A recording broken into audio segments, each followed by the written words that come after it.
اور کیا السلام علیکم بھائی، یہ عادل ڈاکٹر عادل ہیں، WHO سے آئے ہوئے ہیں اور آج کل یہاں ناردرن ایریاز میں بچوں کے لیے ڈسپینسریز قائم کر رہے ہیں.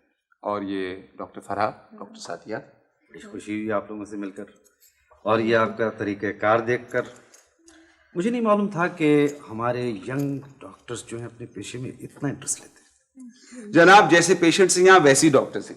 جب یہ تندرست ہو جاتے ہیں نا بچے، تو باہر لان میں کرکٹ میچ ہوتا ہے ڈاکٹرز کا اور پیشنٹس کا. لیکن سر وہ تو صرف ایک دفعہ ہوا تھا. آنکھ میں چولی بھی ہوتی ہے. ہم اس کو وارڈ نہیں کہتے، امیوزمنٹ پارک کہتے ہیں. Thank you sir. Doctor Zoya Khan یہ لیڈر ہیں ان سب کی. سر بات صرف اتنی ہے کہ آپ کو ہمارے وارڈ کے بچے کبھی بھی روتے ہوئے، چلاتے ہوئے یا اداس نہیں نظر آئیں گے. ریمارکیبل. میرے خیال میں تو یہ بڑا اچھا کام کر رہے ہیں آپ لوگ. Thank you sir. ہاں، روتے ہوئے تو نہیں دکھائی دیں گے، البتہ پیقے مارتے ہوئے، چنگھاڑتے ہوئے، کھیلتے ہوئے ضرور سنائی دیں گے.